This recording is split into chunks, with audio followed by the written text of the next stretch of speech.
But it's all technically exactly right here. So expect airport delays like this. We have one of our producers smack dab in the middle of it in Fairfield, Connecticut, with pictures. Katy Byron is there. Katy, tell me what you're seeing right now, because it's probably not getting better for a little while. Hi, Chad. Well, we've got about 16 inches on the ground here in Weston, Connecticut, in Fairfield County. People around here are no stranger to snow, though.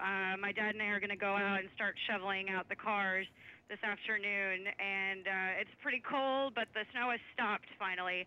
But the wind gusts are just astronomical. I mean, all night. Through the night, you could hear it just banging against the windows, and we did lose power around 10:30 p.m. and for most of the night. So now, what was that like inside the house without power and without heat? What the house get down to? My parents have lived here all their lives, so my dad is very prepared. We have a generator in our basement, so good for you. We know what we're doing here, how to handle this.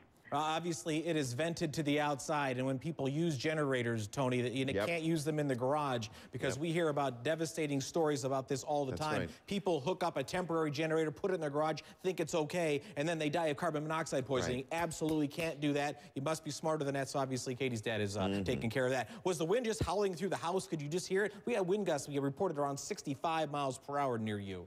Oh, definitely, and we knew this was coming. I mean, my younger brother went into into Manhattan last night so that he wouldn't get stuck in the storm for the commute this morning. So we were well prepared. My mom and I went grocery shopping yesterday, and the lines were just out the door for people doing the same thing as us, stocking up on shovels and salt and food, just because, I mean, you have the forecast, but you never know how bad it's going to be till it's actually here. Clearly, you're a lot closer. Tell me, what commute? Right. Well, my brother commutes every day pretty much to Manhattan from Connecticut using the Metro North Railroad system, which actually is suspended right now. So we're all wondering, I hope he's going to be able to come home tonight. Yeah, it'd be a great night in Grand Central, wouldn't it? on that nice, it's a lovely granite marble floor they have there to sleep on. Katy, hey, take care of yourself, and please, again, with that generator and people all around you, when you do lose power, you need to be very, very careful. So take care of yourself up there. Thanks for your call, Tony. It is going to be one cold night if you lose power in any of these areas, because now wind chill factors not only. Joining me now is CNN assignment editor Katy Byron from Weston, Connecticut. So, Katy, thanks very much. You're on a clearer phone now. We can hear. Okay, so listen, what's been the most interesting thing? You're up there with your family. You're spending the holidays. You're supposed to come back tomorrow. What's been the most interesting thing that you have seen since this all started?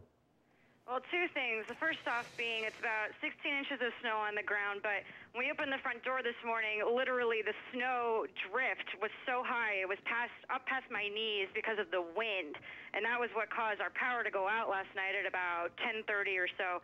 And I think approximately 30,000 people statewide in Connecticut are still without power at this point. Oh my gosh, and these are pictures you took. Now, who is Rocky?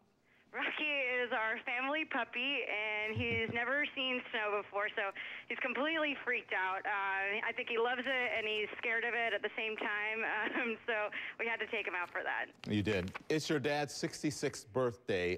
Is it a present that you're all home together, or is he not digging this at all, Katy? Well, I think he's very happy to have us all home, but he absolutely hates the winter, hates the snow, even though he's lived here his entire life. So it's kind of like Old Man Winter's big joke on Mr. Byron here. Well, happy birthday to Mr. Byron. On to more serious news, though. You lost power last night around 10:30. We talked about that a moment ago. It was down overnight and then for several hours, and now it is back up. Tell us what that experience was like. Did it get very cold in the house? What happened? Well, we are actually very lucky. I mean, my parents have lived here for over 30 years, almost 40 years, so we come prepared, and we've had a generator for about 10 years for situations just like this. So we fired up the generator around midnight so that we could stay warm overnight, but I think a lot of people were shivering overnight last night. Katy, stand by. I want to bring in our Chad Myers now to talk about this. Chad, a lot of people without electricity. We're talking tens of thousands of people.